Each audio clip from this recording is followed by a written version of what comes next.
Target चाहे आपका कोई भी हो, चाहे आपका टारगेट कोई भी है, लेकिन टारगेट के ऊपर काम करते हुए दूसरों के सामने पागल रहो।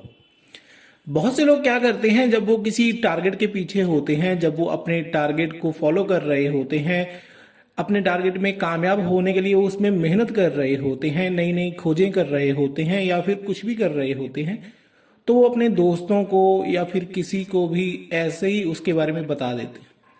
अपने टारगेट के बारे में, अपनी इंफॉर्मेशन के बारे में, अपने ज्ञान के बारे में किसी को बता देने से उसका प्रभाव आपके ऊपर कम हो जाता है।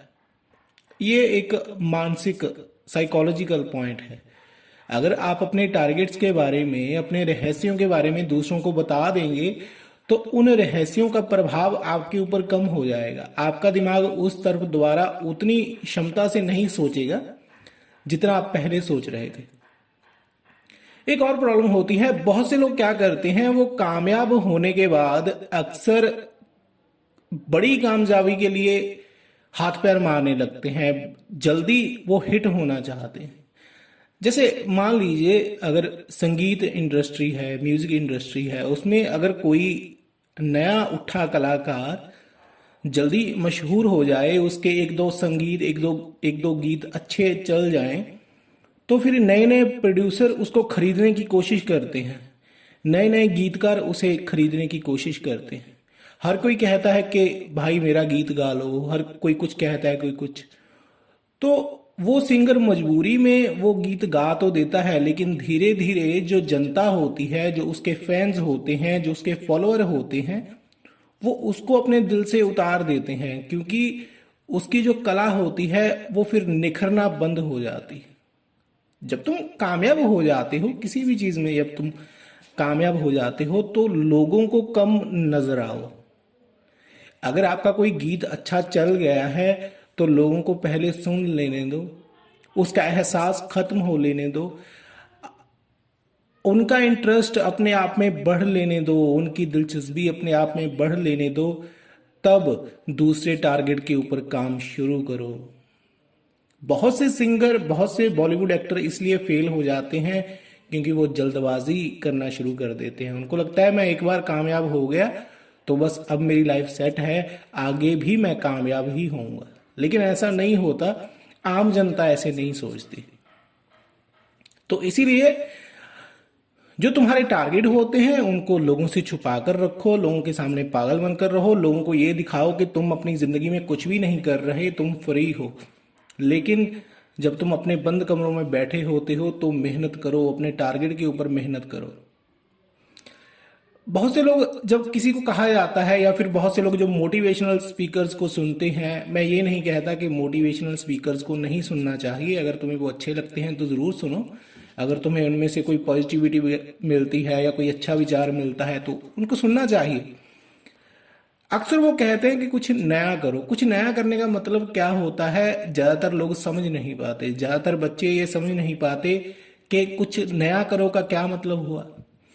कुछ नया करो का मतलब होता है कुछ नया सीखो, अपने दिमाग को रिफ्रेश रखने के लिए, अपने दिमाग में ज्ञान बढ़ाने के लिए, इंफॉर्मेशन बढ़ाने के लिए नई चीजें सीखो, कोई नई फिल्म देखो, कोई नई किताब पढ़ो, कोई नया म्यूजिक सुनो, कोई नई चीज की तरफ ध्यान दो जो अभी नई नई आई है। तो कुछ नया करो का मतलब होता है नए विचार हासिल करो, और नए विचार आपको इन्हीं चीजों से मिलते हैं। और कहाँ से मिलेंगे? अगर तुम कोई किताब नहीं पढ़ सकते तो तुम कोई मूवी देख सकते हो। अगर तुम्हारे पास इतना टाइम नहीं है, तुम फिल्म नहीं देख सकते या कोई नई कहानी देख सुन नहीं सकते, तो तुम किताब पढ़ सकते हो। अगर तुम किताब भी नहीं पढ़ सकते तो कोई संगीत सुन सकते हो, उसको समझ सकते हो। संगीत भी एक तरह की किताब ही होती है, लेकिन वो कम लफ्जों में, उसमें कम लफ्जों में बड़े मतलब बताए गए होते हैं। अगर तुम्हारे अंदर समझने की क्षमता है तो तुम उससे भी कुछ नया ले सकते हो।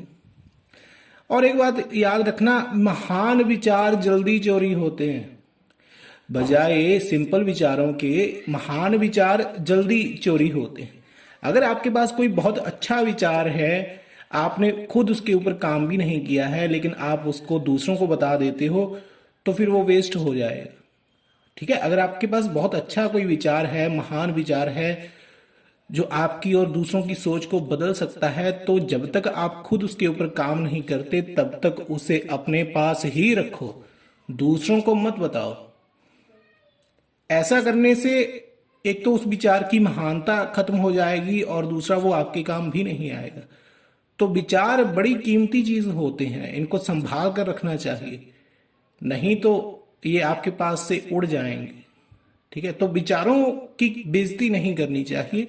अगर आपको कोई अच्छा विचार मिल रहा है, चाहे वो फ्री में मिल रहा हो या कोई फीस देकर मिल रहा हो, तो उसे ऐसे ही जाया मत होने दो। कामयाब इंसान की निशानी होती है वो अच्छे विचारों को, बड़े विचारों को जाया नहीं करता, वो उनको अपने पास संभाल कर रखता है ताकि आने वाले वक्त में वो अपने बच्चों को भी उन विचारों से सीध दे सके, उन बच्चों को नई डायरेक्शन दे सके, उनको अच्छे लीडर बना सके। सही फैसले को अगर सही वक्त पर लागू ना किया जाए तो वो गलत ही साबित होता है। ठीक है, चाहे आपका फैसला सही हो, आपने बहुत सोच समझ कर कोई फैसला लिया है अपनी जिंदगी के बारे में, अपने करियर के बारे में, अपनी पढ़ाई के बारे में, अपने रिलेशनशिप के बारे में, तो अगर तुम उसे सही वक्त पर, जब उसका सही वक्त है, उस पर लागू नहीं करते, उसको फॉलो नहीं करते, उस फैसले के पीछे नहीं चलते, तो वो गलत ही साबित होगा। तो जब तुम कोई फैसला ले लेते हो, ये किसी को सुनकर, देखकर या खुद को देखकर, तो जब उसका सही वक्त आए तभी उसको फॉलो करना शुरू कर दो, लेट मत हो वो। क्योंकि अगर तुम अपने फैसले पर काम नहीं करोगे तो फिर कोई दूसरा कर देगा और आपसे आगे निकल जाएगा। फैसले को अप्लाई करते वक्त या फिर कोई भी काम करते वक्त डरो मत, नेगेटिव मत हो वो। क्योंकि आम इंसानों की, लोगों की, आपके दोस्तों की, रिश्तेदारों की ये आदत होती है कि जब वो आपको डरा हुआ देखते हैं तो वो आपको और डराने लगते हैं। अगर आप किसी के सामने अपनी नेगेटिविटी शो करेंगे तो वो आपको शायद ही पॉजिटिविटी में बदले या फिर शायद ही वो आपको हौसला दे, लेकिन आपकी डरी हुई बात सुनकर वो भी डर जाएगा और आपके डर को बढ़ा देगा। ठीक है, इसका सीधा सा मतलब ये है। तो डरो मत का मतलब यही होता है कि लोगों की बातों से मत डरो, कानों के कच्चे नहीं होना है। जब तुम डर जाते हो अपने ही फैसलों से और उनको, लोगों को बता देते हो कि क्या मैं ये काम करूं या ना करूं, तो वो तुम्हें नेगेटिव सलाह ही देंगे, क्योंकि वो खुद अपनी जिंदगी में कुछ नहीं कर रहे होते। और सबसे खास पॉइंट है, बनावटी अकड़ रखो।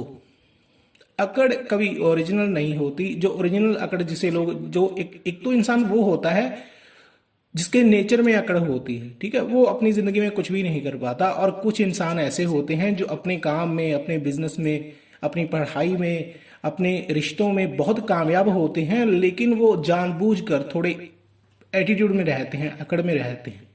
क्यों? ताकि दूसरे लोग उनका नाजायज फायदा ना उठा पाए। ठीक है, तो अकड़ बड़े काम की चीज होती है, अहंकार काम की चीज होती है, अगर आप इसको सही तरीके से इस्तेमाल करना जानते हो तो।